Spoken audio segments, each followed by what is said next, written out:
Howdy, you folks. Welcome to an all-new episode of So Bad It's Good. This is your pal Ryan, and this is your Thursday episode. We are doing a Real Housewives of Salt Lake City recap. We'll talk about a couple of other things in the beginning of this episode, including Jen Shah's early release from prison. If you are in Utah, you might have felt a dark force today. That was Jen Shah getting released. She actually got released at 1 a.m. On Wednesday, so in the dead of night, which a lot of people expected. Now, ABC News and Nightline, they did a special segment on tonight's Nightline where they got exclusive footage of Jen Shah reuniting with Coach Shah and her two sons. Now, I'm not sure how they got this footage, if they paid for this exclusive. I don't know that, but I did just watch the Nightline, and what I was thankful for is that they actually had one of the victims speak as well. And I think the victim was very surprised and a little frustrated that Jen Shah got released early because, listen, she served 33 months behind bars, but that's less than half of what her sentence was for this telemarketing fraud scheme. So she got released from federal prison camp in Bryan, Texas.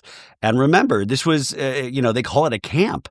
I mean, it's still prison, it's not the Hilton, but it is one of the cushier prisons, if you can call any prison cushy. And remember, this was, it kind of turned into be this weird, the evil Avengers kind of a star system in there. You had Elizabeth Holmes from the Theranos scam, and then most recently Ghislaine Maxwell, Jeffrey Epstein's boo. She got transferred there by our president.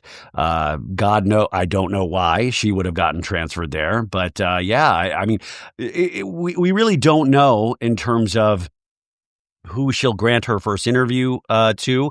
We do know that Andy Cohen on his Radio Andy program, and I think he said this on Watch What Happens Live as well, do not expect to see Jen Shah on Bravo at any time. But I do find it interesting because, we just had a Real Housewives of Salt Lake City episode last night, and the Jen Shah stuff happens today. Now, I believe a lot of the ladies will comment on this on the reunion, which they filmed last Thursday. So we'll see what their thoughts are about this, but I've noticed they've not made any public comments yet. So I would imagine this will be asked at the reunion. Now there was some people wondering if she was going to have to spend time in a halfway house. Now, she had to check into a halfway house, which is normal for any prisoner, but she is going to be able to serve her remaining time that would be in that halfway house at her house. Now, our buddy Emily D. Baker was on the Nightline in the Nightline segment that they did on Jen Shah. We love Emily, and Emily was talking about what is to come, and she is going to have to hold down a job.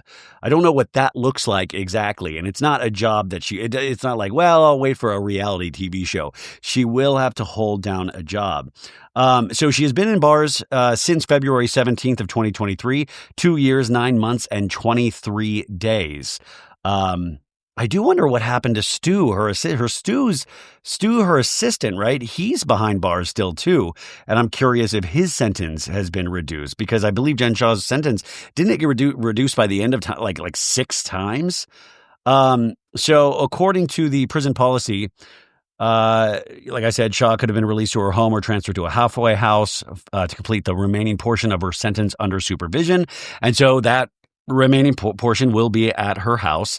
They did confirm that she was released, and it says community confinement means the inmate is, we saw for privacy, safety, and security reasons, we do not disclose an individual specific location while in community confinement.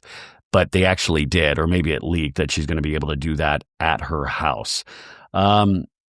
I'm curious. People Magazine has done a lot of articles on Jen Shah recently. I do wonder if they will pay for a cover story. But my thing with this is that if any of these outlets are paying Jen Shah, I would hope that the prison system or the justice system would institute something of all money derived from something like this goes directly to the victims, because you've got to pay that $6.5 million in restitution.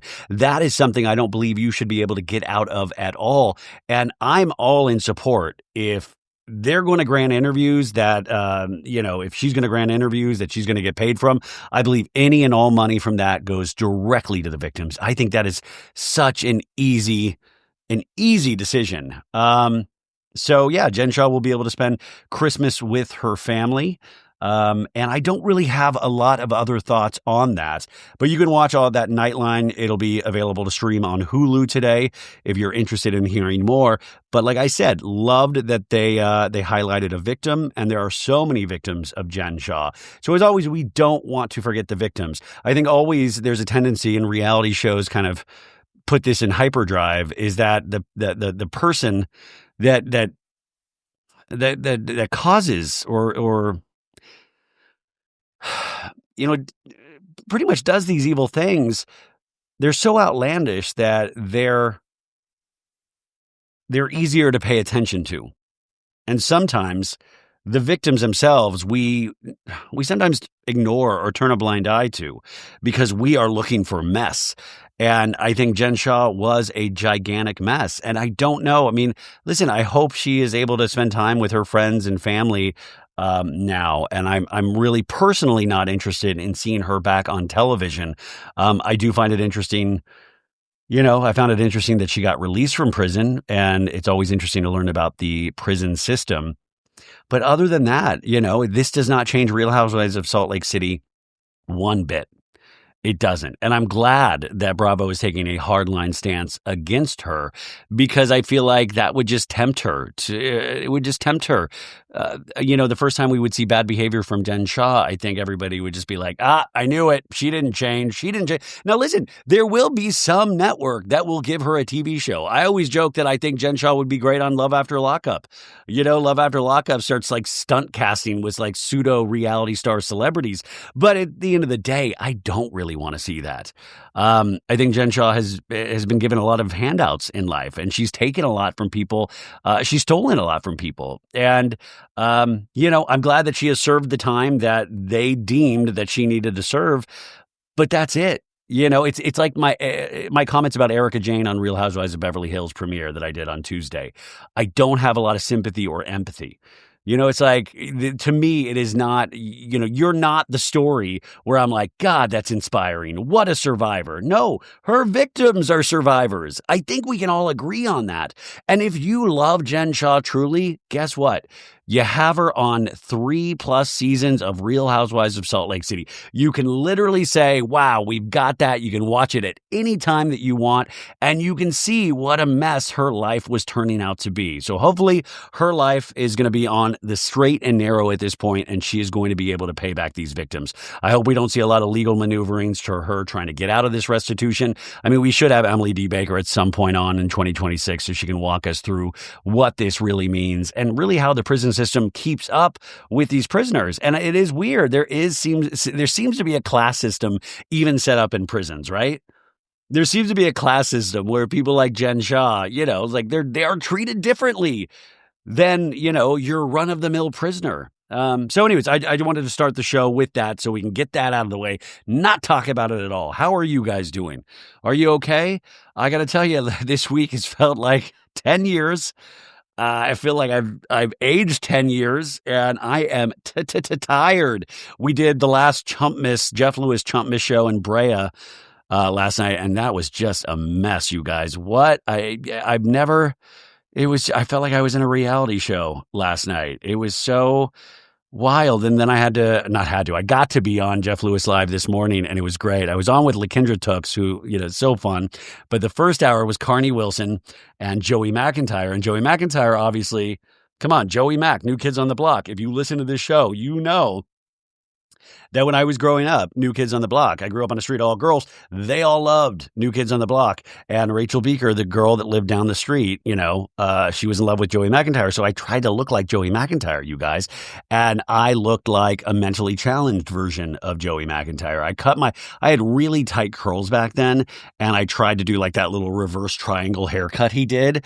And I posted a picture on Instagram. I have so many other pictures of that haircut. And I tried so hard. It was right when like that step-by-step song. Step by step, ooh baby, gonna get to you, girl. Step 1, we can have lots of fun. Step 2, there's so much we can do. Sorry, I knew that whole thing. And sadly, me trying to turn into somebody else it didn't work. It didn't work. I mean, also, I think I was like 12, but it didn't work at all. And then I moved to Arizona, so I lost touch with my love, Rachel. But I got to meet Joey McIntyre today for the first time. And of course, I had to show him the picture which Jeff Lewis made fun of. But I was like, how many times in my life am I going to get to talk to Joey McIntyre and say how much? I mean, when you're a kid, I mean, I thought about this dude so much when I was a kid, and just the power of celebrity when you're a kid and watching girls fall in love with their celebrity crushes. And, oh man, it was so funny. Now on Monday, Rebecca and I, we went to, SUR to celebrate the new season of Vanderpump Rules, and they threw Bravo threw a really great party for a bunch of like influencers. I guess that's what it was for, influencers and stuff like that. But it was great. They took all the tables out and they set it up. They decorated it really nice, and the cast was there. Lisa was there. Ken was there, shuffling around. I can't believe I'm here with the new cast of Vanderpump Rules. I can't believe that. It was great. And then Rebecca, we love Dancing with the Stars. We sat down and we realized we were sitting next to Hilaria Baldwin and Gleb, her dancing partner from Dancing with the Stars. And we both were like, what the fuck is Hilaria Baldwin doing? It was like, it was influencers and stuff, but it wasn't like, I thought it was star-studded because I love reality stars, but I was shocked to see Hilaria Baldwin. And I tried to get Rebecca to look extra pregnant in front of Hilaria because I know she likes having kids. So I thought like, oh, that'll be a good conversation. And, we've made fun of Hilaria a lot in the past. So we both felt kind of a little disingenuous. So we didn't engage in conversation. But just being around her was magical. But I also thought it was so great watching the new cast of Vanderpump Rules. It's like whatever happens with this show, it's really interesting to see pre-fame. Because you don't know. Like when the Vanderpump Rules cast did Vanderpump Rules that first season, they didn't know. They didn't know what to expect. And I think it's interesting. And everybody was so nice. And there was all these little photo booth stations set up. We had like the SUR alleyway. They had like a professional photographer. We got photos in the SUR alley. And Lisa gave a speech. And they gave us like these gift bags with martini glasses with like Vanderpump Rules etched in it. And I just thought, like a lot of us, that show... And I don't say this with any kind of like LOL, is that show is so important to me. And a lot of people, and we talk about this all the time, this phenomenon of we hate something so quickly. And I didn't hate the first episode at all. I liked it. Second episode, not as good as the first episode. It got better towards the end where I was like, okay, but come on, we know basic story structure, right, you guys? Is that things take time to build. I love people making snap decisions on anything. I do it myself, but I also, as I get so fucking old, is that I realize is that things take time. And I'm able, weirdly enough, to really dissociate and divorce the thought of, oh, Vanderpump Rules. They're taking over for that other class of Vanderpumpers. They're gone. They're off doing The Valley or doing other projects. They're gone. It's never going to be the same. But I'm interested to see what kind of mess this new class can bring. That's why I keep saying I think it's unfortunate that they call it Vanderpump Rules. I would almost just wish them call it VPR or just something, because I think that title puts people in such a headspace where they start just talking weird, mad shit that doesn't need to be talked about until you get to the end of this season. Now, if we get to the end of this season and it sucks donkey balls, we're going to have to talk about it. But even then, just like Housewives, I think you need an automatic 2 seasons of any housewife or any reality star or any reality show, because you have to invest in things for things to pay off. If we start, what would have made us happy if like we opened the show and somebody was bashing somebody's head against the SUR alleyway wall? Would that have made us more excited about Vanderpump Rules? I don't know. I've just watched enough reality television to usually know that it takes time. And I weirdly still liked the first episode where I was like, oh, I see potential in this. So I'm going to be watching every episode because what am I going to do? Like, listen, we're just waiting for a baby to pop out. Like, I'm going to be watching this show. And I hope that I'm right. I hope this show pays off. Because I don't, like, listen, think about this too. We did have the announcement that Vanderpump Rules, the old cast, were not coming back last November.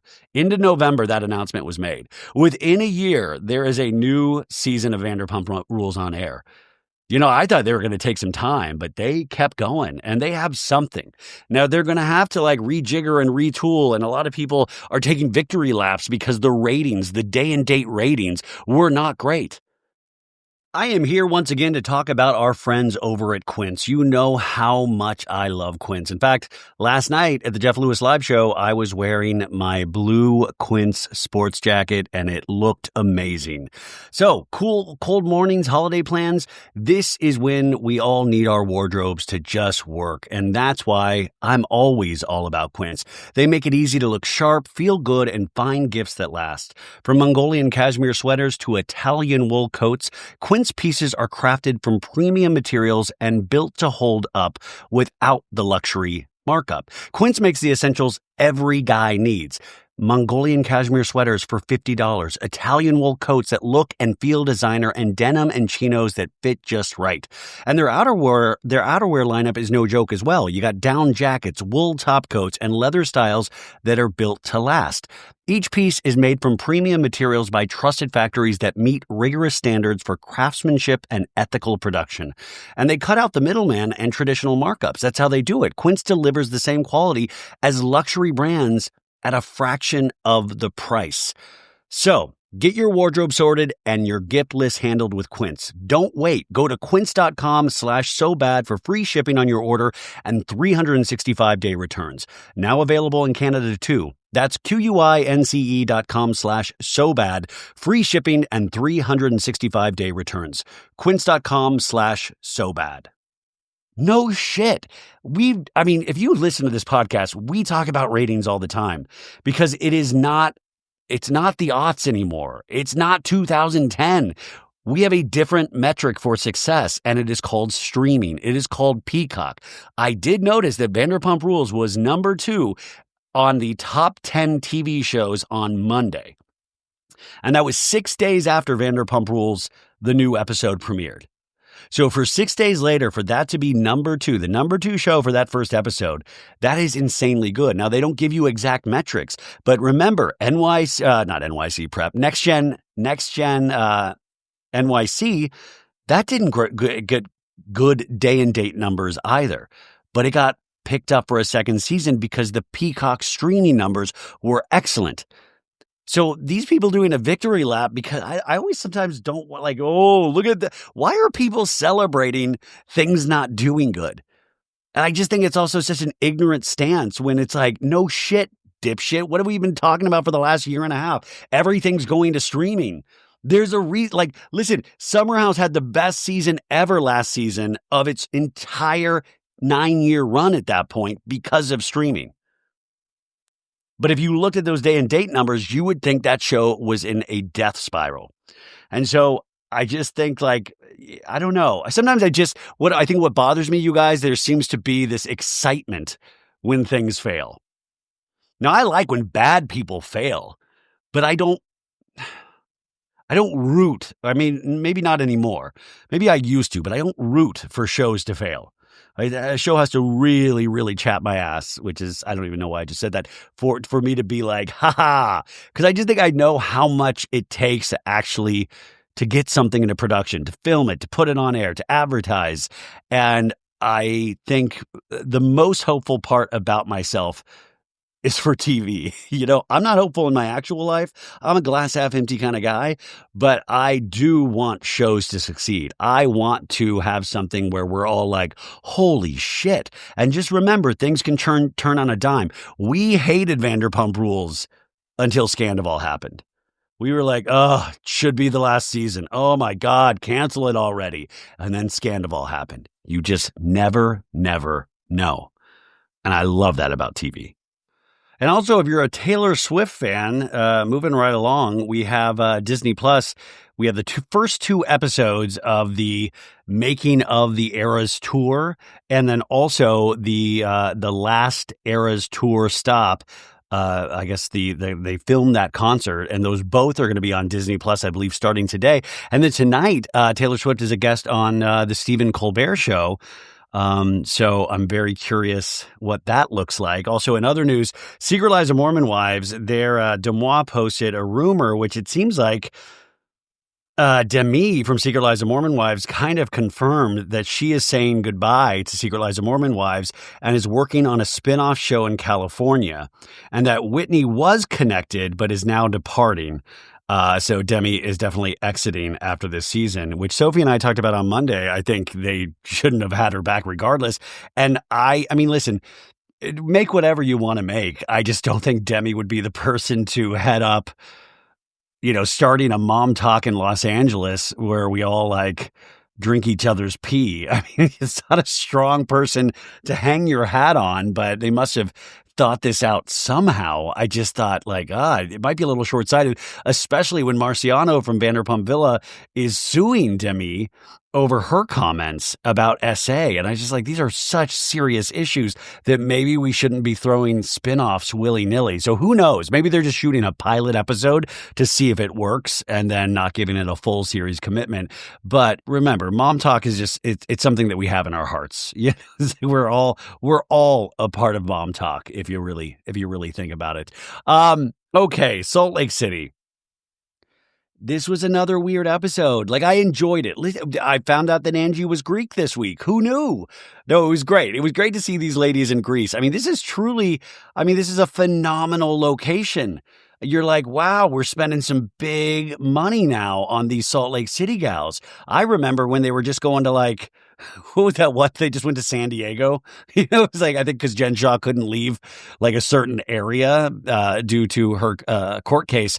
But I was like, wow, we're going to Greece now. And so there was a lot of these silly moments, but it's starting to get weird. I mean, obviously once this plane thing happened that we have no footage from, and Heather Gay was on Watch What Happens Live after this episode, and she was asked about this, and she said, well, listen, I mean, when Brittany recorded Meredith and Meredith freaked out in that Sprinter van, we all agreed not to record everybody. And Heather did have a point, but then I was like, rules are made to be broken. I mean, just don't get caught.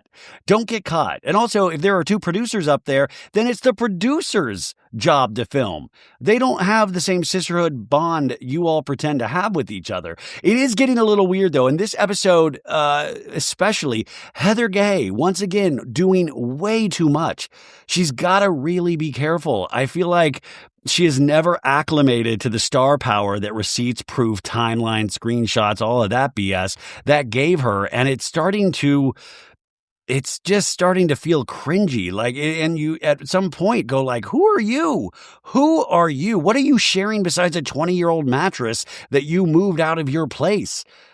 Come on, you are not the judge, jury, and executioner. And you are not the one to be pulling Meredith, tell us what is going on. And I was so confused because Meredith even tried to pull Heather aside to have a conversation. Now, up until this point, I was like, okay, Meredith, it's being weird. Something's going on. Lisa, weird too. But then this episode, I just started to be like, if there seems to be some sort of mystery, and hopefully this gets cleared up at the reunion. Obviously, something's going on with Meredith, and obviously it's something that Heather and Whitney know, especially because they're the ones trying to drag this into storyline. They're trying to drag this into the light, and I'm sorry, if Meredith doesn't want to say it, she doesn't have to say it. But I also think that Meredith is truly in jeopardy of being a friend of next season or just not on the show at all, which I would hate, but I do believe at the reunion we're going to find out a lot of shit. And I also am starting to get this feeling that Bronwyn will be announcing her separation from the Todd father. How dare you? I knew this show would ruin us. She has been seen without her wedding ring, and she said she forgot it or something, I think I read. But that's weird. On top of Heather on Watch What Happens Live said Bronwyn cried at the reunion. Now, a lot of women cry at Housewives reunions, but I could see a world in which she announces something like this. I don't know. I feel like a lot of things are going to come to light, but obviously something is going on with Meredith, and I think Heather and Whitney know specifically what it is. And there is some sort of weird gentleman's handshake to not say this on screen. And I don't know.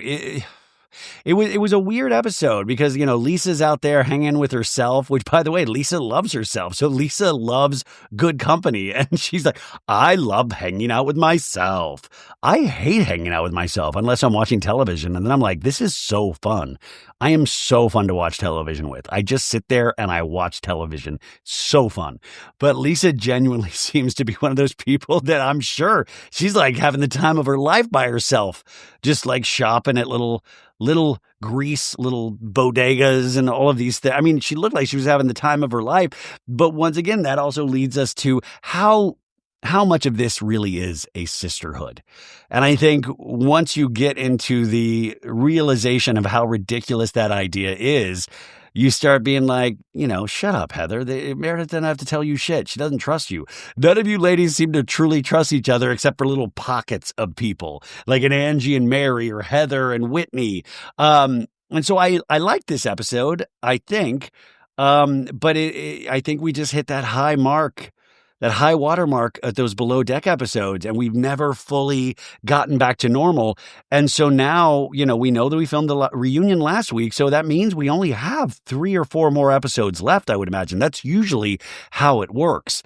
And so, remember last time when they took the cast trip, the last episode was on the last night of that cast trip when Heather Gay was like, hey, fun idea for a game. Let's all whip out our phones and read all the mean shit that we say about each other, which it was like, remind me to never let Heather Gay pick a game ever again in life. But I think the producers love Heather. I think NBC Universal loves Heather, and I think they might love her too much, where it is going to strain the audience's reception to Heather. I think goodwill only goes so far, because I think at some point we all realize going like, nobody's above anybody on these shows.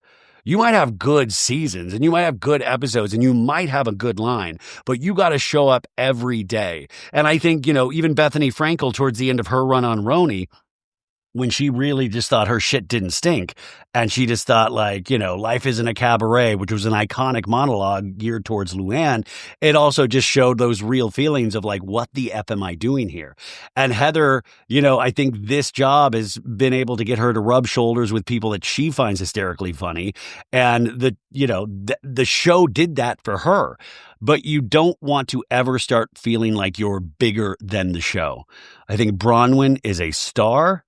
I think it'll be very interesting. And obviously Bronwyn's hiding things too about her relationship. And you see it in this episode.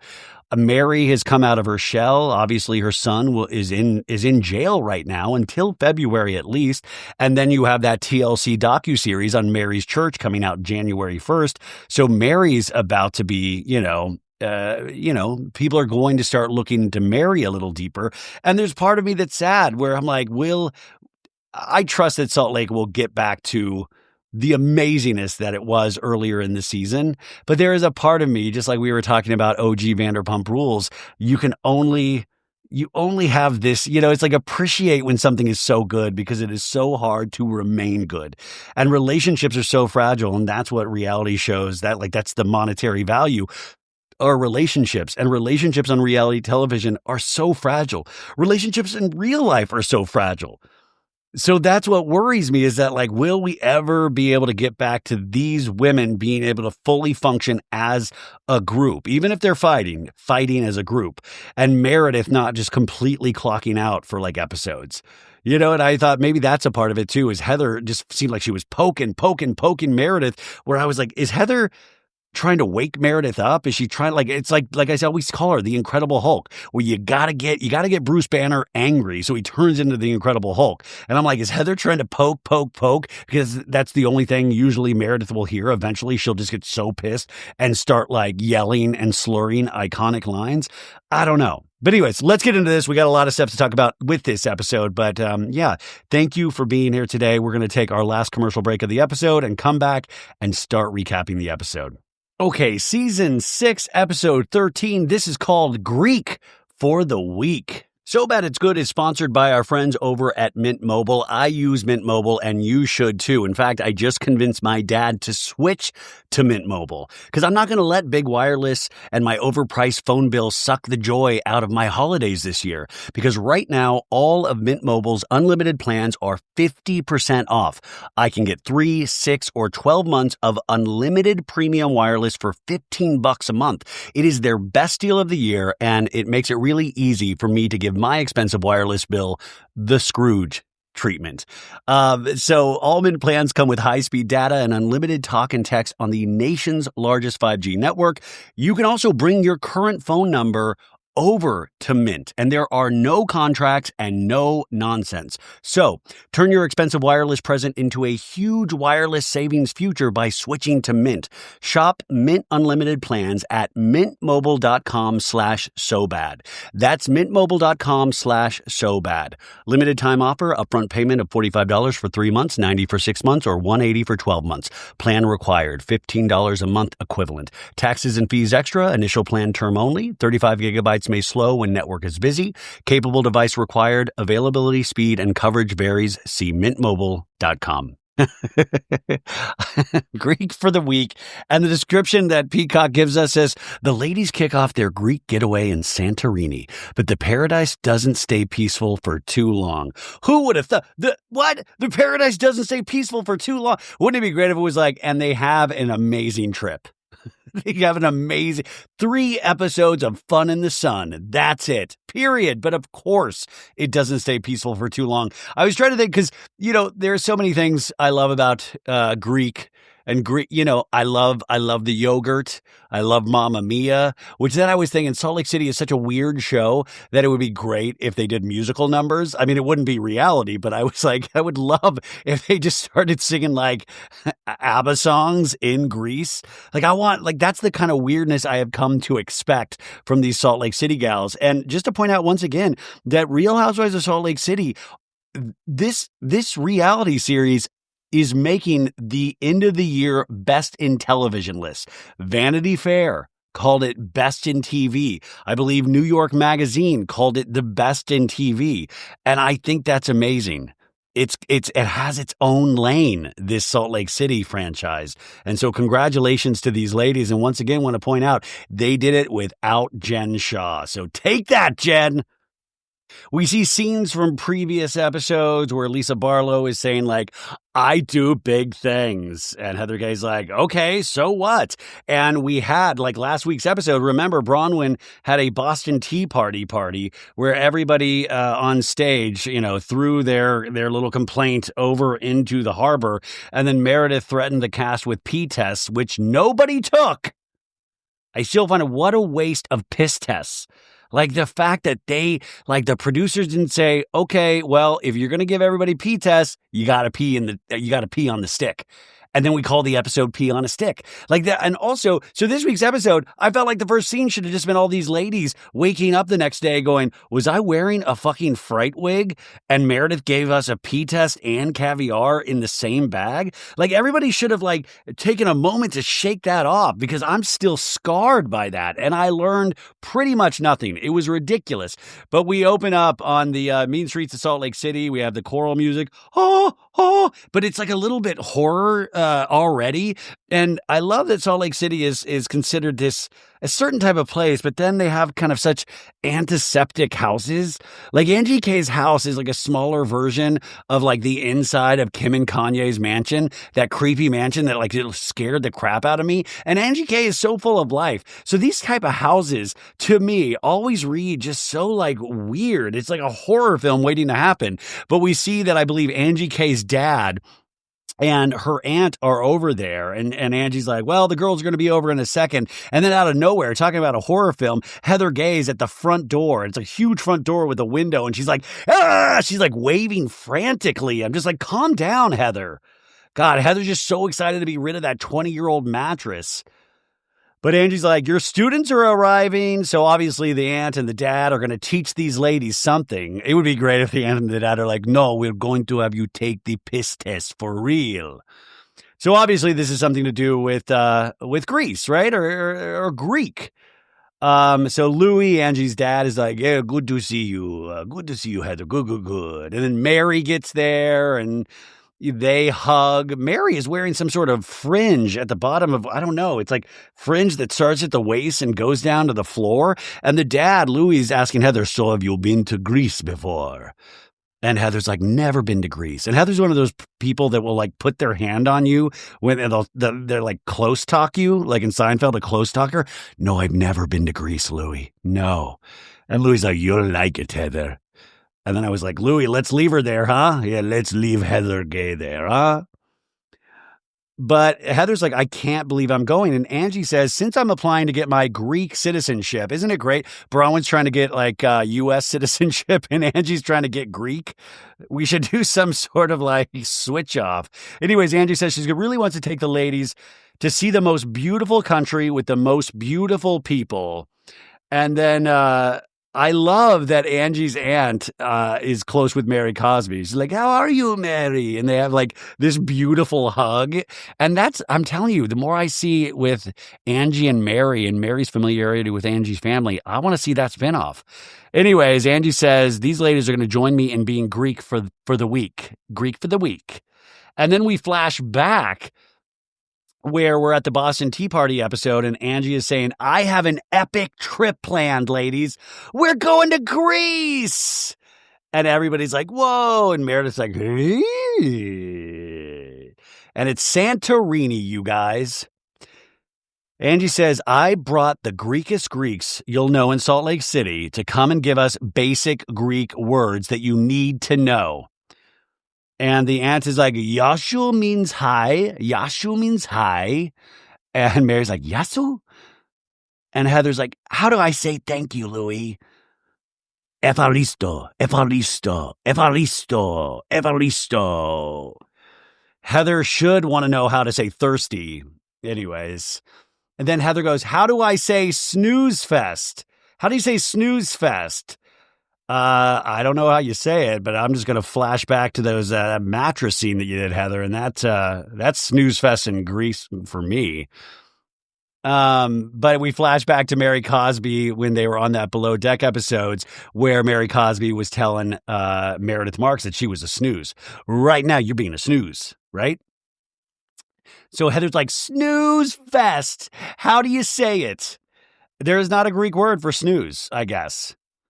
And then we go over to Meredith Marks' place, and she's like picking out some clothes on a rack. She's like, I probably need a cute white tank. And Chloe's like, potentially. Chloe 21, Meredith said, potentially. I love that Heather Gay said, how do I say snooze fest? And then the editors did a wicked little troll where they immediately cut to Meredith Marks. They had to have meant to do that. That was so offensive. But Mary's like, of course, I could do like an easy breezy white blazer in Greece. Yeah. And Sophie's like, that's exciting. That's exciting. And then we go back to Angie's place, and the aunt's like, I don't know the word boring. I don't know. And Heather's like, it doesn't exist in Greek. Boring doesn't exist. No Greeks are boring, you know. Ha ha ha ha ha.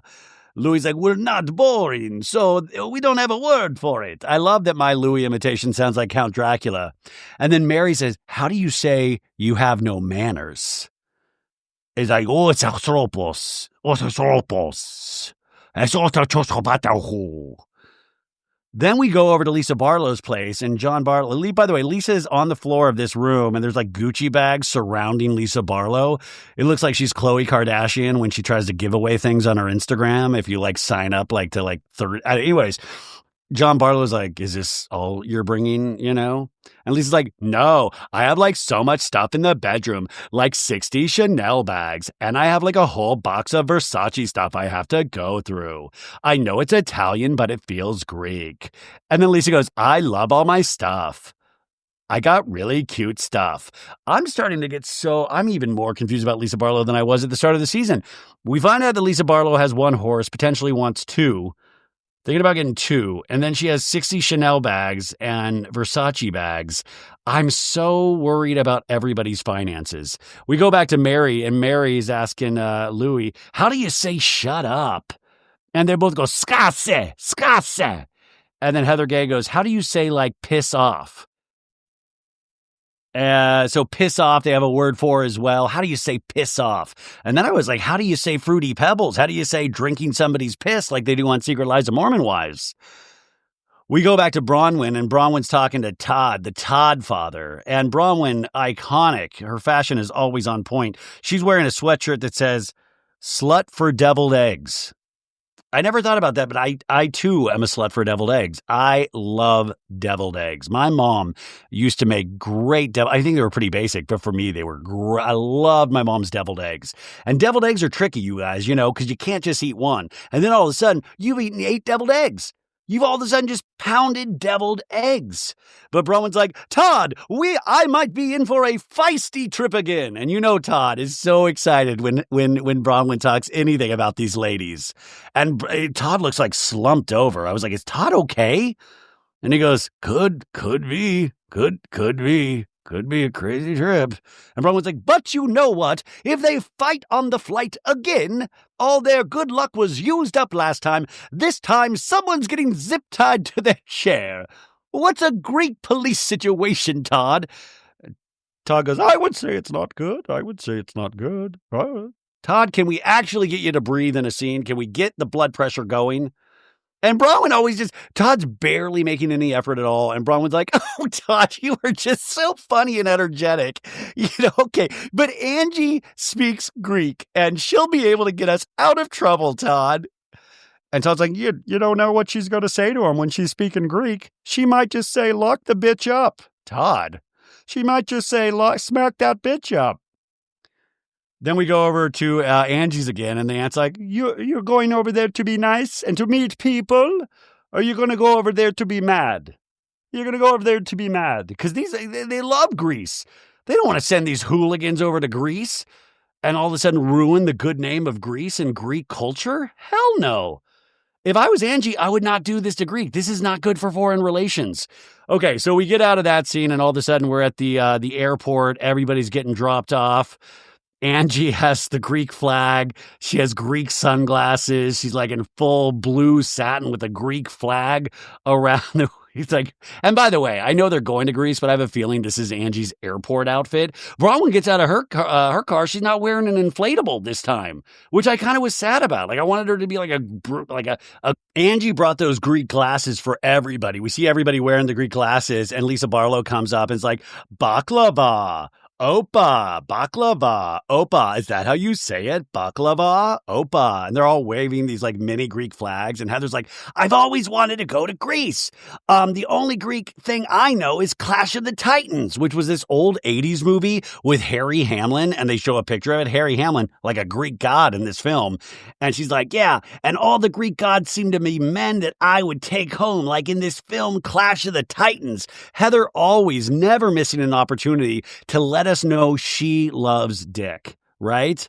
Heather's like, I'd love to get these men from Greece on my 20-year-old mattress. Oh my God. So Heather's like, if Harry Hamlin is on the Isle of Santorini, I will not turn him down. Well, you know what? Harry Hamlin does love to take solo vacations. Remember on Beverly Hills, he'd always be taking solo camping trips away from Lisa Rinna? He'd be like, yeah, I'm going. Yeah, I need to get away. It's going to go get away, just dream up my bolognese recipe. But who knows? Do you think Harry Hamlin would be into Heather? Anyways, everybody's getting on the airplane. They're in first class. And guess what? They're filming on this airplane. So cameras do work on airplanes, which was comforting and infuriating at the same time. Mary Cosby lets us know that she has been to Greece before, and it is so serene. Everything is just right. It's almost like it's not real, Mary says. Wouldn't that be great? A travel show with Mary Cosby? Is Mary Cosby our next Anthony Bourdain? I hope so. Lisa Barlow goes, being friends with Angie K, it's like on a daily trip to Greece. And I'm hoping that after this trip, I never have to hear about Greece, Anything ever again. Supportive friends. What a sisterhood. And also, Lisa Barlow has been dressing up like she's an extra on that television Yellowstone all season long. And now because she just brought up the horse last week, and I was like, is that why she's wearing the cowboy hat? Just to prove that she has horses? I just would love if she added some kind of cowboy accoutrement in everyone. And it's by the end, she has a cowboy hat and a lasso, and there is a horse in the background. But Lisa goes, I'm Greeked out. Angie saw this cut of the edit this week and was just like, oh my God, that's so rude. So we see the plane land.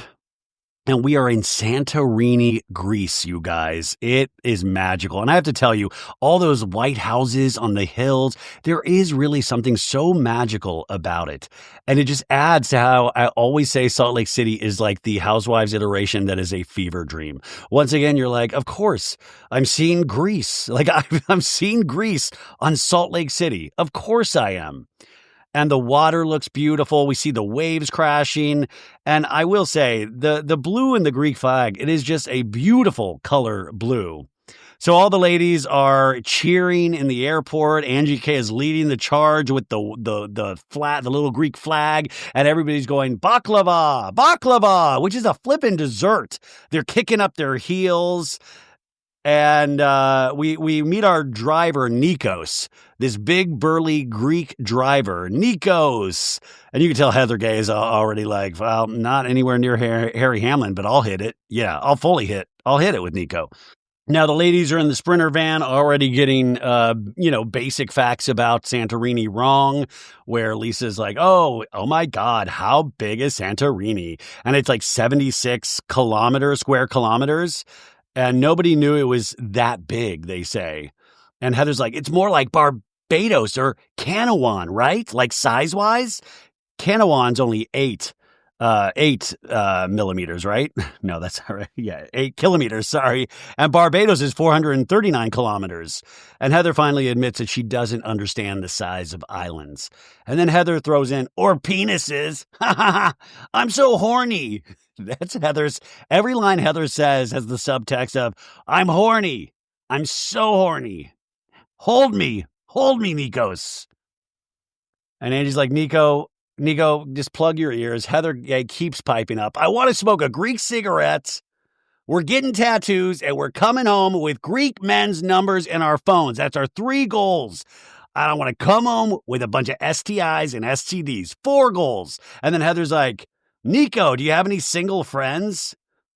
And Bronwyn's like, he's not really into us after our conversation today. I mean, Heather's legitimately screaming out penis and butthole this whole ride. When he goes, even though it's frustrating that Bronwyn betrayed my trust, I think the key to moving forward in friendship is not going backwards. But I've also learned that her ability to keep secrets is not very high. I love when somebody's storyline is involving losing trust in somebody, when every scene in Housewives is about somebody telling some other lady a secret that one of the ladies told them. So the fact that when he's like, I can't believe Bronwyn betrayed my trust. I can believe it. That's legitimately it's not even just on Salt Lake City. Every Housewives iteration does this. So Angie says, you're going to love this restaurant that we're going to. And you guys, this restaurant is called Beef Bar. Let's have a big meal at Beef Bar. Now, I see Beef Bar and I'm like, that's heaven. But there is an element of Beef Bar that doesn't just roll off the tongue. Like, ooh, let's have a meal at Beef Bar. A good one. I'll take the chicken. They're greeted with sangria and they sit down at the table. They got the Greek salad. They weirdly have quesadillas, but it's with Wagyu and tacos. But I'm like, hey, when in Greece, right? Yeah, have a quesadilla. And Mare's like, so tomorrow, are we just relaxing? And Angie says they've been traveling for 2 days. And then Angie says, thank God I got the bags under my eyes fixed. By the way, Brittany Bateman is there, and Brittany is being weirdly quiet this episode so far. She doesn't look like she's in a mood or anything. I was just like, come on, Brittany, get into that conversation. And then Lisa's like, wait a second, Angie, what did you do under your eyes? And Angie says, I got the fat pads removed. And Angie's like, they take little chopsticks under the eyelids and they break the fat up and smooth it out. And Angie K is actually using chopsticks to show us. So I think she got a lower blef, and it sounds really, really intense. And Bronwyn is like eating her food, like, just like, that's crazy. Oh my God. Oh. But by the way, Angie looks amazing, right? Even Rebecca always says Angie is beautiful. And they show a picture of Angie in this episode. And Angie's one of those, like, and this isn't like any sort of slam, but she looks so different than any of her younger photos. I mean, it's amazing work, and she's so honest about it. So there's nothing, it's not just like, oh, my fat pads magically got removed. She's admitting it, but she looks so different. And I always wonder about, because obviously she's proud of it and she should be. And Heather also openly talks about spending like $200,000 on all of the work that she has had done to her face. But I do wonder, when you look so differently, and I thought Angie was a beautiful younger woman, but when you look so different, what that does psychologically to you. And even psychologically, what does that do to your husband and your friends when you're like, oh my God, you look so different? I wonder if Todd Bronwyn's husband, ever wants to get his fat. What if Todd shows up next season and looks like Angie K? But Bronwyn says she's not willing to have this surgery. And then Meredith goes, I like Botox. I'm not a huge filler fan. Heather says, I think everyone should get all the filler they want. I think everyone should get lots of filler every day, every minute. It looks great. And also get it at Beauty Lab and Laser. They should put up like a 20% coupon when Heather talks about stuff like this. And Lisa's laughing like, ha ha ha ha ha ha ha ha ha ha ha. And Bronwyn keeps making these faces just like, oh my God. And then Angie turns to Heather and goes, what time is it, bitch? And Heather takes her wrist all proudly. And I'm like, what? I mean, what is up with the wrist? And they're like, Heather, let's see the watch. And Heather's like, it's about that time. And everybody's quiet. And I guess Heather's got this fancy Casio watch on. And Mary's like, it's pretty. And then Heather goes, Lisa, I have something to tell you that you're not going to like. I'm the star of Salt Lake City. No, she goes, I bought a Cartier. And then she does like, who would have thought? I bought a Cartier, huh? And then Lisa Barlow, very nice, goes, I'm happy for you.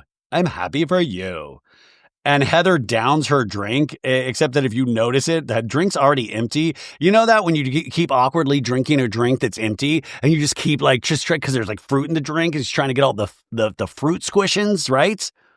Heather lets us know in a talking head that during their layover, Lisa and Angie got into it about Angie's Cartier watch. And Lisa accused Angie of copying her. Okay, let's talk once again. That sounds like a fantastic fight. Two ladies fighting over a Cartier watch? Why don't we have that footage? I mean, I don't even care about the Crazy Rich Asians plane fight with Meredith now. I want to watch the Lisa Angie Cartier watch fight. Are you kidding me? That would be amazing. But I guess they got into this fight, and Lisa accused Angie of copying her. And Heather goes, Lisa thinks it's only special if Lisa wears it. At least it's like they were fighting so much about this Cartier watch, and it seemed like such a big deal that when I went downstairs and saw the duty-free shops, and we see the Cartier one day earlier in the Los Angeles International Airport, Heather goes, I was like, how much is that Cartier watch? Because I didn't know, right? She tells Lisa, I went and bought a Cartier. And Lisa goes, good. You're not going to throw off Lisa Barlow. Good. And then Heather goes, and so did Whitney. And that's Lisa's like, fuck this. That bitch Whitney. Now, and then Whitney, she raises her wrist, proudly showing off her Cartier. And Mary's like, you guys bought one? How much was it? And then Heather goes, it was like $6,000. It's like, fuck you money, right? It's like, and she makes his face like, $6,000. Whitney goes, I got a call from Heather, and she's laughing, and she's like, I'm buying us matching Cartiers. Ha ha ha. And Heather says it was duty-free. She could get a second Cartier watch for practically the same price as she was buying them from the Cartier store. wow, I don't know how duty free, right? You just don't pay the tax or something. I don't think I've ever really purchased anything from duty free. Is it that good of deals at duty free where you can buy 2 for 1? You can do a buy one get one? And also, how much are we paying Heather Gay? $6K? And Whitney, I mean, bad weather needed this. He's like, my husband ruined my business, and all I got to show for it was this Cartier watch. And then Heather's like, in the flashback, she's like, we got it because we copy whatever Lisa does. And she says Cartier's cool. Ha ha ha ha. Heather's very nouveau riche. I bought 2 for 1 and I traded in my 20-year-old mattress and I got a $10 discount. Yeah, I'm in. I mean, it looks like a nice watch, right? And then Lisa, just goes, congratulations. You're not going to throw Lisa Barlow off. And Heather's like, she's acting like this isn't a big deal. But I know that Lisa's mildly irritated by it. So I love Heather always talking about sisterhood and sharing and being open. And, this is what Heather does. She mildly antagonizes these other ladies. And then Heather at the dinner goes, they were fighting about the Cartier watch. You copied me, they copied you. It was like, she was on her phone looking for photos. Heather really stirring up shit. And Whitney's like, she was looking for receipts on her phone. And Heather's like, I will copy her now, right now. And it's different from your Cartier, Lisa. And Lisa's like, it is different. And that subtext there is like, I don't buy from dirty duty-free stores. No way.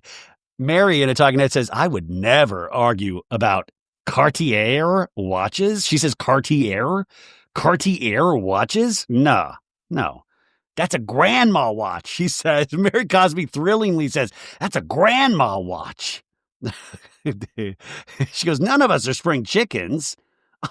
So I get it, but don't have an argument about it and tell the whole world.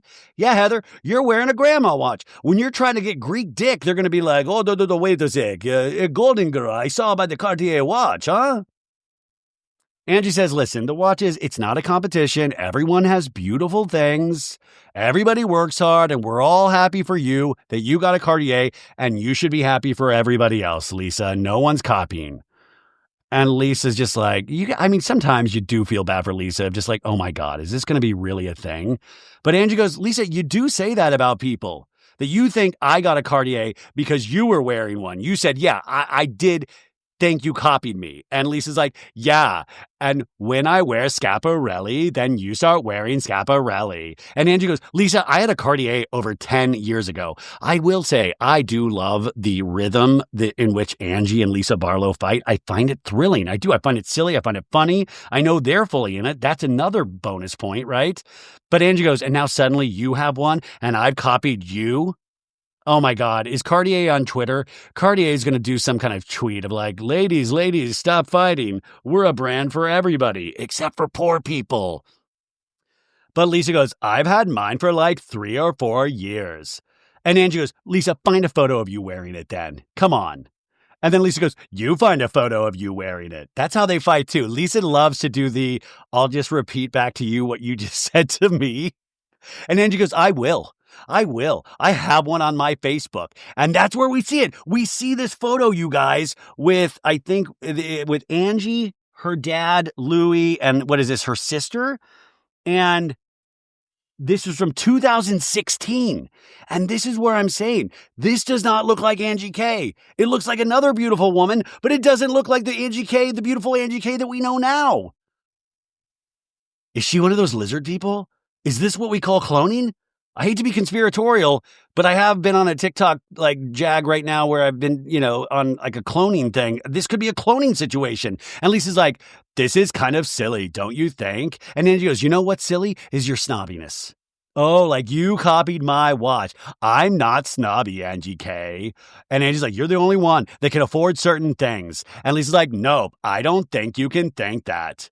I've never said that. And Angie's like, have I said that? And Brittany Bateman looks bored. She's just like, oh, kids. Oh, my God. I miss Jared. Angie goes, Lisa, why do you think I would copy your watch? Meredith just looks like she's just chewing. Just in she's on a vacation in her mind. And she's on vacation, right? And Lisa's like, I think I've had things copied. I think you copy things. And Angie goes, I've had this watch before my daughter was born. And Bronwyn's just now laughing. Like, Angie, you're in Greece. Why waste your time fighting with Lisa Barlow? And Angie's like, people own nice things. You're not the only one, Lisa. Bronwyn in a talking head goes, this is the kind of petty I live for. Somebody did buy this watch first. I'd like to see who. Angie says, Lisa, I had mine first, and I had my Rolex first. I had my Rolly. And now Lisa gets into the pointing. I had mine first. I had mine first. And then Angie goes, and I had my Porsche first. We went from watches to cars. And then Lisa's like, no, I had my Porsche forever. And then Angie goes, I've had 5 of them. And then Lisa goes, I'm on 4. I'm on 4. And Angie goes, well, I'm one up on you there. It's not a competition. Mine's a 2025. It's not a competition. Mine's a 2025. And I got the first color of this color in this state. In a talking head, Lisa goes, Angie is such a jealous, competitive person. It's unhealthy. Like she's going to take years off her life if she keeps this going. First, it's with watches and cars. And I don't even know what you drove, but you know what I was driving when you were watching me on TV. Ha! I think that's a little slam because Lisa Barlow is OG Salt Lake City, and Angie K did not get onto the cast until like the 3rd season. And then she was like a friend to Jen Shah. Anyways, Angie says, I don't care about things. You and I are so different, Lisa. And Lisa goes, I feel like you do care about things. I don't care about things, Lisa. I just want to have fun. And it just reminds me that you and I are so different. You're so worried about what things are on the outside. I'm not worried about that. That's you putting that on me. I have hobbies just like you. And one of my hobbies is sitting in the bathtub and looking for stuff and like finding cool, unique pieces for trips. And at this point, I feel like Meredith should be activated. Like, wait a second. Bathtub is my thing, Lisa Barlow. I take baths and look at things in bathtubs. I do that. And Heather even points out, come on, bathtubs is Meredith things. And Meredith goes, I mean, are you looking to start an argument here? And when he goes, Lisa, you're treading on Meredith. And Lisa's like, I mean, I sit on the bathroom floor scrolling. But we're laughing. Meredith's like, hee. And we're all kind of laughing. We fought into laughter. But Angie and Lisa, I'm scared about this relationship. It's the next morning. Ladies are waking up. Lisa has her glam lady that I think she hired from Greece. And she's like, oh my God, every day I have a lady come over and do my makeup. That's got to be expensive too. God, Lisa, I mean, they have to be rich. They have to be. And then who was it the other day posted this on Threads? Oh, it was an account I like. Oh, I hate when I forget these things. Oh, damn it. Was it Gibson? But they said, oh man, this kills me. But they posted a Vita Tequila ad from 2007. I didn't realize Vita Tequila has been around for almost 20 years. They have to be rich. If Lisa's hiring a glam person every day, now Mary, there's like a little buffet set up in their abode, and Mary takes a croissant and she dips it into Greek yogurt. Did Mary Cosby, she is our next Anthony Bourdain. Angie like pops up on Heather and Whitney in bed. Do you guys believe you woke up in Greece this morning? Huh? We're in Greece. Can you believe it? Angie came into the bedroom with a mini Greek flag. And we see the beautiful Aegean Sea rates, and it looks amazing. Angie says, I know there were a few complaints on the last trip I planned, which was the beginning of the season with that big RV. Remember when they imitated the Blair Witch Project? It was 3 months earlier. But we've now leveled up, Angie says, and they're staying in this gorgeous villa at the Adronis Arcadia. We have to say the name because they give us a discount. And this place is beautiful. We see them entering the previous night. And, everybody says they slept good. Angie says there will be nothing to complain about here. That's not true. We've already complained about Cartier watches and Porsches. So they're just eating food. They're having a slow morning. Lisa Barlow is getting her glam done by the little mini pool as Angie comes out. And Lisa's like, don't come over here, Angie. I might be braggy. Don't come over here. And Lisa's like, meet my glam person. She's from Athens. Tin roof, rusted. I love her. And Lisa's like, you did your makeup good, Angie, which the subtext might be like, you did it by yourself, like a loser. But Angie goes, Lisa, I haven't even done my makeup. Lisa reminds us in the talking head that it's not an option to go on a trip without glam. Remember when she freaked out in Palm Springs with the producers? She's like, I have glam in Monaco. I have glam in Saint-Tropez. I have glam everywhere I go. And she was crying. The glam is Lisa's wawa, the security blanket, right? Glam is Lisa's security blanket. But Lisa goes, why waste a day looking ugly? Lisa, I wasted my whole life looking ugly. It's not even an option. Now they're commenting on Lisa Barlow's, what are these, Prada slides? And Heather Gay is looking at these slides like she's going to eat Lisa's feet. She's coveting these slides. And Mary's like, Heather's going to get a pair. And there's an uncomfortable close-up of Heather just looking at these slides where it feels like, reek, single white female. I'm scared Heather's going to dye her hair and start getting really heavy orangish tinted makeup on. But, Heather says she feels hurt and disappointed because when we were walking off the plane, Meredith made it very clear that if I was going to continue to be friends with Brittany, then she and I were done. And she won't even admit it. She's talking about Meredith now. And Heather's like, I'm not going to forget about her calling me a liar. And I guess they're going to go to the beach. They're going to get their swimsuit on. And they're going to walk somewhere. They're going to come back for dinner. I don't know. It's fine. But I find it interesting when Heather is trying to move story along. So she's like, oh, I'm still upset with Meredith and da-da-da. I'm like, you're on a trip. And this is what they have to do. This is the fallacy of Housewives because they have to keep these little petty squabbles because you would just squash it, right? If you were on vacation, you'd be like, girl, I've never been to Greece. You've never been to Greece. Let's save any petty bullshit for next week, right? But Heather is, we call it producer's pet. Heather Gay, producer's pet. Yeah. I'm moving storyline along, even though it doesn't need to because these ladies are so good. You don't need to do this. They were getting ready to go in the Sprinter van. Heather takes one a bottle of alcohol and she's doing acting like she's an MTV Cribs, a music video. And then of course, classic Heather Gay. I mean, that's what I'm saying. These kind of the Mormon religion, especially in Utah, they feel like they have this kind of arrested development where they're still kids. Heather takes the bottle and acts like it's a dick and starts humping the air with it. She's like, what's up? Yeah, what's up? It is so weird. And then they're on the Sprinter van and Meredith is sitting next to Heather and goes, by the way, at some point, I need to take 2 minutes because I need you to explain something to you from last week's thing. Yeah? But it's, we're done with it. In a talking head, Meredith goes, I've been trying to talk to Heather. I tried to talk to her before the trip to just find some resolve because there was definitely a misunderstanding about me calling her a liar. And we flash back to the Boston Tea Party episode where Meredith goes, you lied, and all said horrible about me. Horrible. And Heather's like, you believe I lied, Meredith? Fuck that. And Meredith goes, it doesn't take much to give someone the courtesy of a conversation. I even talked to that dingbat Brittany. To not do that is frustrating, right? So here's Meredith. We see it, that she did try to talk to Heather and also said she tried to talk to her before this trip. So Heather trying to keep this going is once again where I'm like, you're just trying to keep a storyline going. Heather's like, oh my God, my mattress didn't go over well with the show. So they look to the right and they see the beautiful ocean, the beautiful beach. It wouldn't be great if Angie K is the tourism person for Greece from this point on. I'd go. So they're at this beach day club and they're on day beds and Angie K, of course, whips out a bucket hat.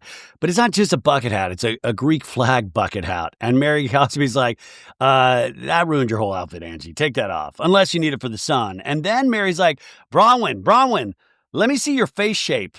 Not let me see your face. Let me see your face shape. Take your hat off, Bronwyn. And then Mary goes, so you have a bucket face shape. A bucket face shape. And Lisa's even laughing like, hee. And then Heather's laughing. And then Mary goes, Heather, you have one too. Yeah, Heather, you got a bucket face too. And then Mary tries to make it better, goes, but they're brainiacs. They're brainiacs, am I right? Yeah, if you got a bucket-shaped face, that just means you got a big brain. What do I have? Do I have a pie face? A bucket face? What am I? But Heather goes, it's not a butterface, but it's a step up, huh? And Mary says, bucket face shaped people are really smart. They're really intelligent. And Braun was like, thank you. And Mary's like, it's because they take a lot of information in. Yeah. Bucket face, because you put so much knowledge into the bucket, which is actually your face, but it's your brain. It makes perfect sense, right? Mary lets us know in a talking head the other shapes of faces. There's an oblong face. There's a pie face, right? There's a square-shaped face, and those are the dingbats. Like, if you have a square face, just know you're a dingbat. And then they have a shot of Brittany looking very happy, like, oh. But is Brittany? Yeah, I guess Brittany has kind of a square face, but it's a dingbat type face. A bucket-shaped face and oh, man. Mary Cod, like, who even? Incredible. Then Angie asks, like, hey, what do you think about the Greek men? Any hotties? And Heather's like, yeah, the one I saw 20 minutes ago was great. And then they cut to this guy riding a flamingo that looks like he has just a big curly old Adam Sandler wedding singer wig. And they have Heather in slow-mo being like, rawr. And then Angie's like, hey, Bronwyn, are you going to get any numbers while you're here? And Bronwyn's like, zoinks, what did you say? Like, there's a pause. What? And everybody's like, what? And Angie's like, you have kind of thrown out looking into, like you're open. And Bronwyn's like, I didn't say I was looking into it. No. And Angie's like, you did, Bronwyn. And Bronwyn's like, not at all. No. And Angie's like, yeah, you said you and Todd and I, you said Todd and I have to talk about an open marriage. And Bronwyn's just quiet and goes, no. And Mary in the background just eating, just chomping food. And Bronwyn's like, Todd and I are not in an open marriage. He's happy and that's fine. Yes, because anytime we see Todd, you can tell this man is ecstatic. But it's an awkward conversation all of a sudden.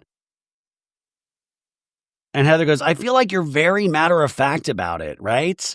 Very matter-of-fact. Are you happy, Bronwyn? Heather grabs her like, are you happy, Bron? You don't care. And Bronwyn's like, I'm super happy.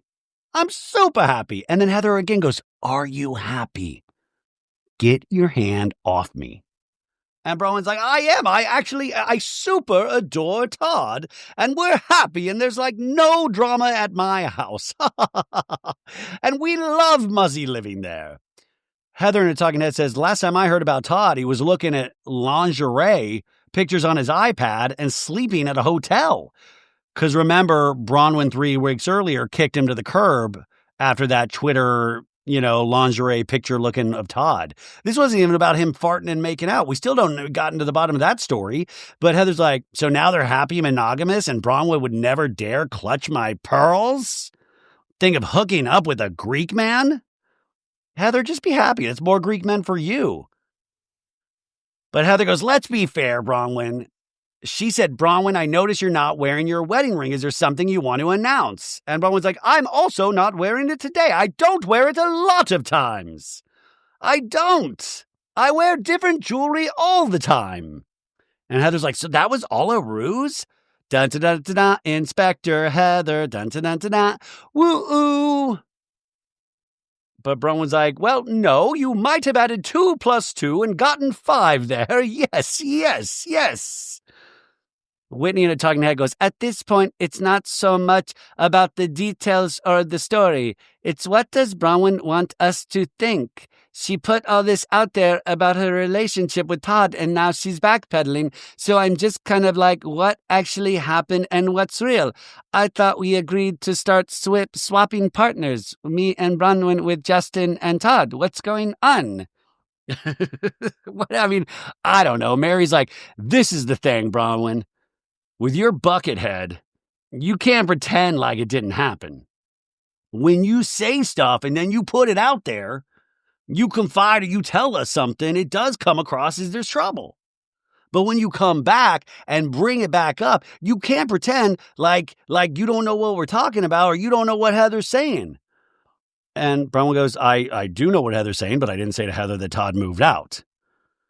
And then we flash back to 3 weeks earlier when Bronwyn told Heather, listen, me and Todd haven't spoken for a few days. He was texting, wanting to talk, and I said I wanted time, so I stayed with that. And Bronwyn says, I didn't say we separated. And Angie says, you said you asked him to leave, right?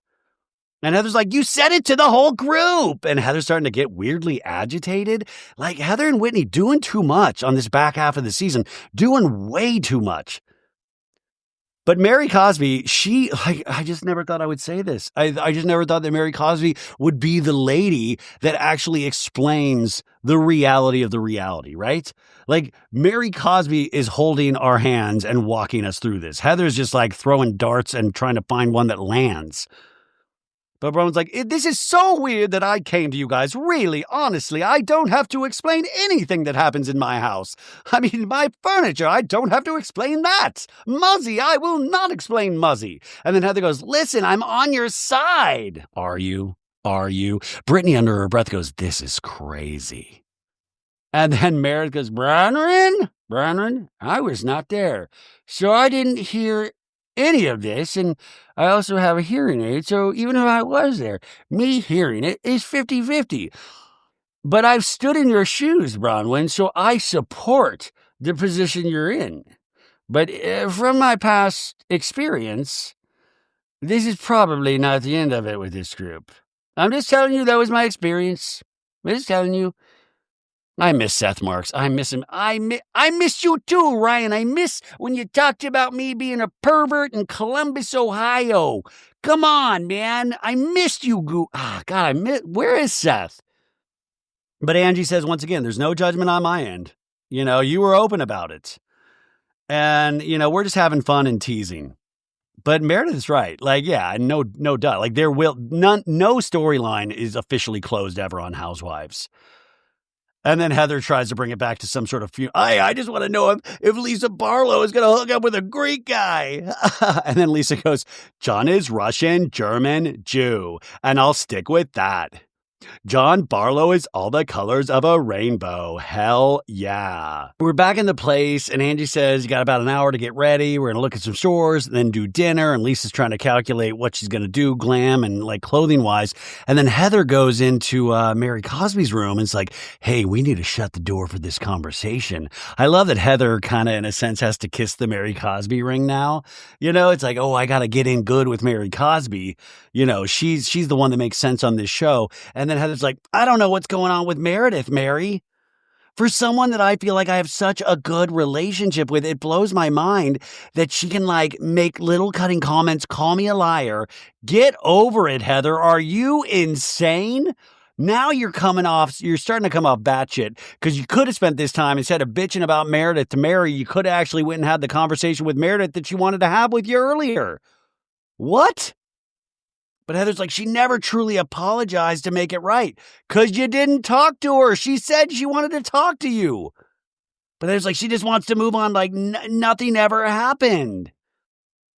Heather says, I'm not interested in a one-on-one private conversation that she can twist and turn and make it into something else. I want to have a one-on-one conversation with Mary where I bag on Meredith and not have that conversation. And if I do, I want to do it in front of a group. The logic is not adding up for me at all. Heather says she doesn't realize that by not engaging, she's dismissing my friendship.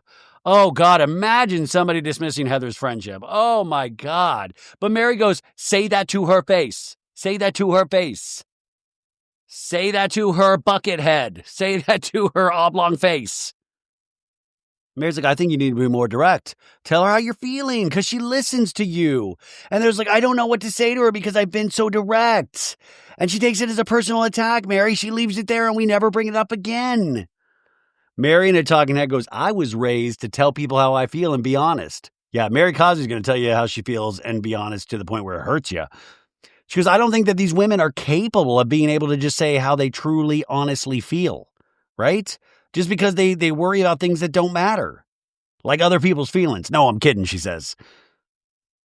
I can't believe I said that, Mary goes, oh my God, it just jumped out of my mouth. That's the devil jumping out of your mouth, Mary Cosby. But Heather goes, anyway, hopefully dinner will be a wonderful event. It will be if you're there, Heather. Oh, God. So the ladies are all gathering to leave and they don't want to miss the sunset. And Lisa is still in glam. And so they're like, hey, we're going to leave and just meet us. And Angie at a talking head says, this is a reflection of what Lisa feels like is important in life. Not what's inside, but what people see on the outside. I mean, I feel like all of these ladies have that to some degree, and I understand what Angie is saying. And yes, it is a little weird Lisa's not going. But Meredith is like, where's Lisa? And they're like, getting her makeup done. Oh, okay. Yeah, okay. Whatever makes you happy. It's vacation. The ladies are walking on a road, and like all of a sudden Whitney like totally takes a spill. And then a guy, he's like, oh my God, I fell on a Greek road. And then a guy comes over to like help Whitney. And I'm just shocked Heather didn't jump on him and try to ride him or something. Anyways, they're shopping in like these Santorini shops. And Heather's like, I don't want to look too matronly with this dress. But I was like, did you see her reunion outfit? It was a matronly dress, which she did look great in. Anyways, Angie's still kind of like hot and bothered about the Lisa Glam thing. It's like, how long does it take to be in glam? And when he's like, it took me 4 minutes with Heather's makeup. I can't afford makeup anymore because Justin tanked our company. But Lisa has not texted the ladies, and Heather says, I would hate to be crippled with that type of insecurity about my physical appearance, so much so that I would arrive alone. But clearly, confidence and insecurity are not a problem for Lisa Barlow. Heather, no, this is so hypocritical, which is like a key component to being a good housewife, because it's like, Heather, you've admitted to spending over $200 grand on your own beauty and changing your entire look. Like, what are we talking about here? I feel like I've never stood up for this much for Lisa Barlow in my life. Anyways, we see Lisa just walking by herself in the house. We go back out to the Santorini streets, and Angie's like, look straight ahead, and it's like night, and all of those little white houses on the hill, it's all lit, and it really does look beautiful. And you can see the kind of the bluish glow in the water. And when he's like, why am I crying? This is amazing. And then we got to Lisa just walking in the wind. And she's just walking by herself, probably having the time of her life, while these other ladies are saying this view is breathtaking, right? And Lisa's like taking selfies of herself with like the wind sweeping her hair. But, to each their own. Lisa's doing what, Lisa does. That's her favorite, which is hanging out with herself. And these ladies, But Angie's just like kind of basking in how emotional this is making the other ladies and how beautiful they think Greece is. Angie says she wishes Lisa could be more like Heather, because Heather seems like she really appreciates being here, and Heather's the friend that you want to take on these experiences because of how much she appreciates it. That's a nice way of saying it. I'm just going to say Heather seems like a kiss ass on the... But anyways, we cut to Meredith, Mary, and Bronwyn shopping. And Mary's like, should I buy this or should I buy this? And then Mary's like, Meredith, how are you doing? I'm doing great, Mary. And Mary's like, well, I feel like you and Heather hit a little rough spot, right? And Meredith's like, I don't know. I mean, I have to presume everything's fine because I called her after last week and she didn't call me back. If she wanted to talk, I would think she should call me back. And I was going to say something to her also today, but she hasn't seemed to want to do that. So, it's okay. If she doesn't want to address it, we can just move on. That's fine. And Mary's just taking this in. And Mary's like, yeah, but I think you were both hurt with each other and you're not getting past it. Both of you need to open up and be vulnerable and talk to each other. Like, there's something there. They're really betting. There's got to be something there. We're really depending on this for a storyline. And so Mary's just taking this in. The other ladies are at this like little art gallery, and Brittany's like, I love the smell in here. It smells good. Sometimes I'll just watch Brittany in a scene because like sometimes she just doesn't talk, but I just love watching her facial reactions where she's just like satisfied. And then Lisa Barlow finally walks in with these ladies. Hi, guys. What's going on? It would be great if Lisa Barlow was in full Kiss makeup, and that's what took so long. Like, oh, my God, you look like Gene Simmons from Kiss. I want to rock and roll all night. And Heather's like, oh, my God, Lisa, did you see the sunset? And Lisa's like, I was walking all over Santorini. I got my 10,000 steps in, but look at this view. And then Lisa's showing pictures that she took of herself. And when he's like, wait, did you see the sunset?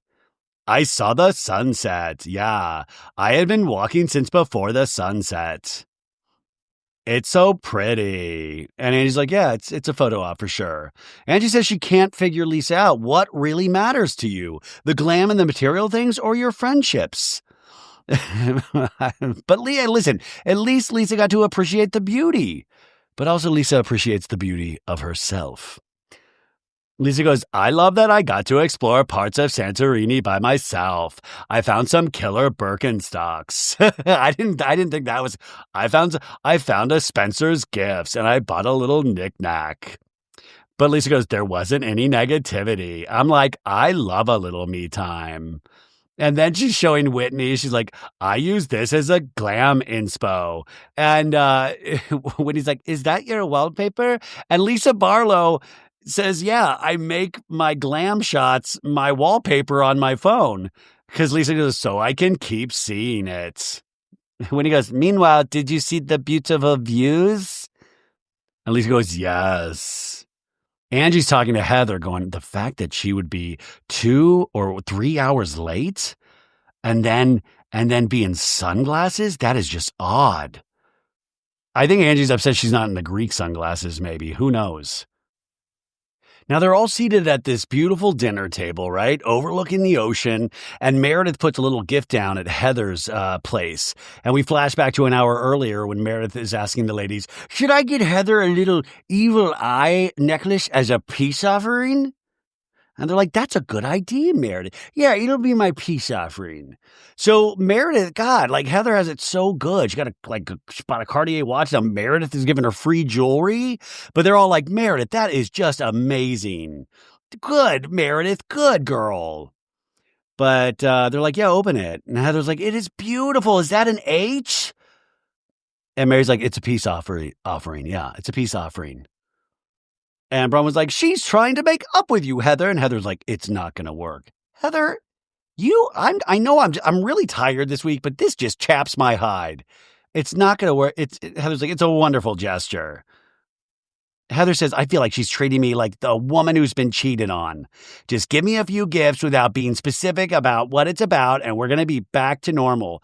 Oh my God, Heather, grow up. You got called a liar when you were dressed up like the Boston Tea Party. Get over it.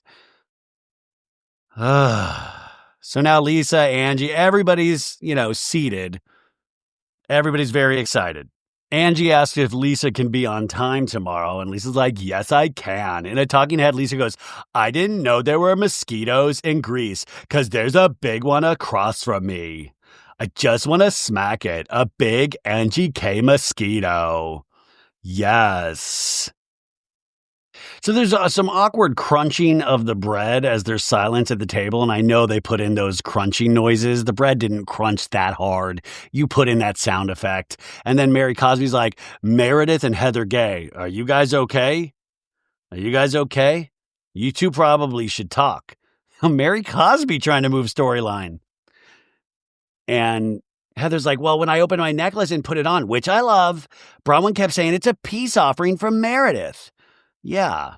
And Meredith goes, you seemed very, I don't want to use the wrong word, but tense with me, And Meredith's like, yeah, I mean, she cares giving you the necklace. So, I'm offering her a gift. I think it's a nice thing. If you don't think it's nice, don't keep it. It's just up to you. I was trying to be nice. Heather goes, first of all, I'm not rejecting the gifts. I was just saying, let's talk about it. Once again, I want to point out Meredith did try to talk about it. And Meredith goes, well, I wasn't looking to do it as a group. Okay?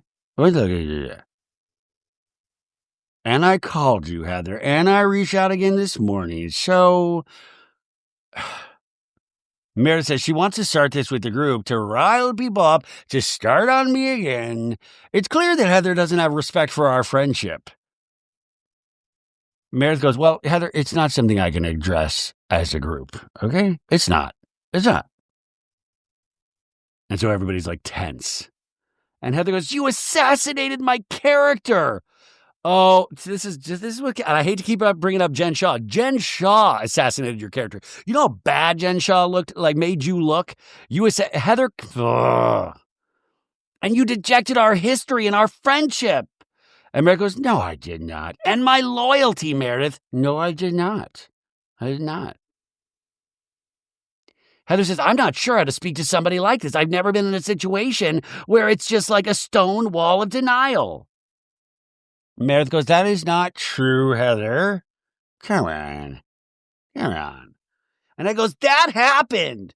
That happened. You questioned my loyalty. I'm saying, Heather, my feelers were hurt.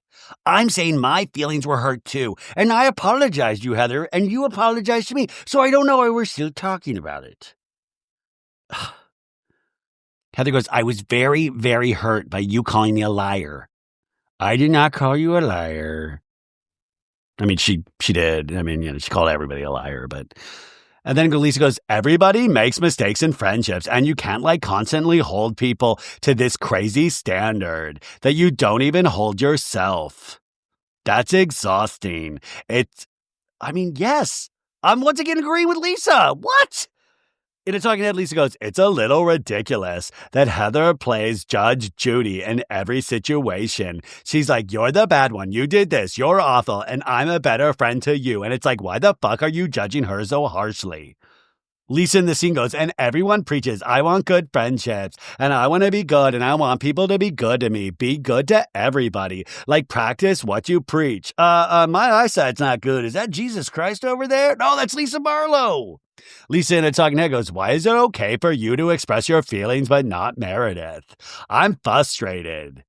Heather says, Lisa, I'm not just being a yes man. No, you're being a yes man to production. And Lisa's like, nobody wants, and Heather they're talking over each other. And Lisa goes, I know how you feel, Heather. And Whitney goes, can Meredith speak for herself? And Heather's like, yeah, Lisa, you speak for her.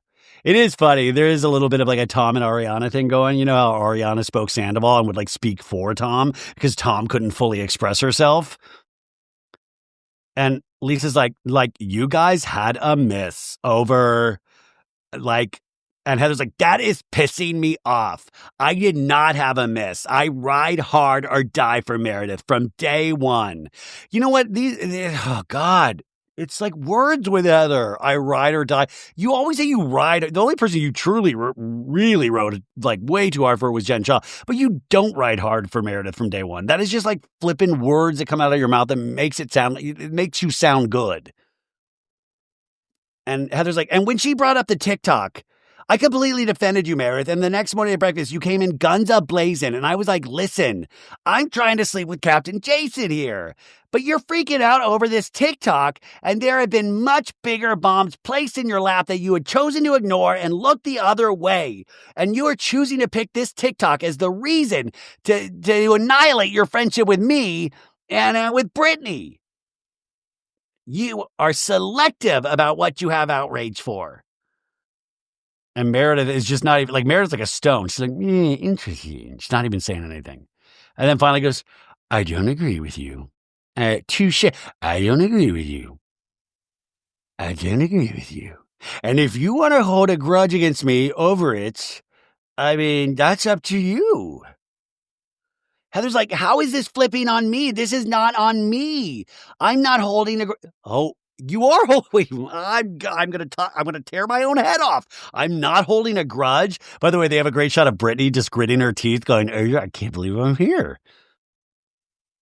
Heather's like, you misspoke and I misspoke, and we met in the middle.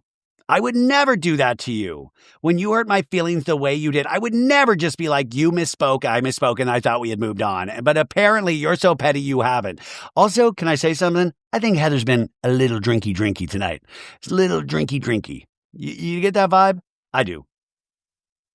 And it's also Heather's trying to pull Meredith into the Incredible Meredith Hulk, and she can't do it. So Heather's and Meredith's just being very quiet. Very in her power. And then Heather downs her drink And Lisa goes, Heather, I feel like you do things that are hurtful to me. And I don't know why you do them because I'm not doing anything to you. I'm invested in our friendship. And when you say things like what you said at Valters, you say mean things. And we flash back to Valters where Lisa's like, don't be bitchy to me. I didn't do a fucking thing to you. And Heather's like, you're being bitchy to me. And Mary's like, ooh. Back in this scene, Lisa goes, and like, I would never do that to you. And Heather goes, okay, I do want to apologize for that. Yeah. And Lisa's like, that actually hurt my feelings. And Lisa's able to turn those tears on immediately. And she's like, and Heather's like, I know. See, Heather? Oh, a couple people are paying attention to all the stories. And Heather's like, I'm sorry. I'm being a real negative Nelly right now, folks. I do not like myself when I'm this way. And Lisa goes, it felt like it was for a show for everybody else to be like, I'll treat Lisa like shit. Yeah, it is a show. She's doing it for the Real Housewives of Salt Lake City show. But Lisa's like, your experience wasn't the same as mine. And like, for me, and then they're just talking over each other. If like I'm experiencing hurt, like you can't you don't turn your back on your friends when they're hurting. I'm not turning my back on you or Meredith. No, I'm not saying. You're asking me to.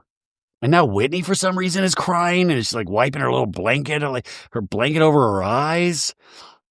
And Lisa's like, I can take honesty, but like, Heather, like sometimes like really hurtful because you're telling me like, no, that's not right. I mean, Lisa's making a damn good point. And Lisa says, nobody's the judge and jury. And when he's like, I think the bigger thing that we're dancing around is we're protecting something that happened. Okay. And when he goes, I feel like I see it so clearly because I'm watching all my friends fight. And we're all fighting because of the way you treated Brittany on the plane. And Brittany looks confused, like, huh? Like she's trying to remember what plane? Huh? And I don't know why. It can't just be like I fucked up because and Maritza goes, Whitney, I already did all of that. Brittany and I spoke in a park in very fancy outfits. We worked it all out. Did we work it out, Brittany? You better say we fucking worked it out, or if I can come across this table. Brittany in a talking head goes, I decided to move on, but this isn't about Meredith and me anymore. And I agree with Whitney and Heather. She owes them an apology just as much as me. When he goes, what clearly has happened, Meredith, is you messed up, but we're all paying the fucking price for it.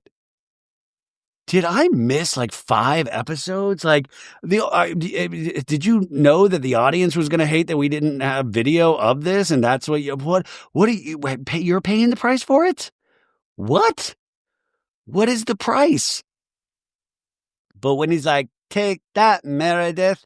Meredith in a talking show goes, Whitney has been the pot stirrer in this group since day one. Okay? She is the cause of every problem. She projects everything she does onto everybody else over and over again. And we let it go and give her a free pass because she's always on some kind of healing journey.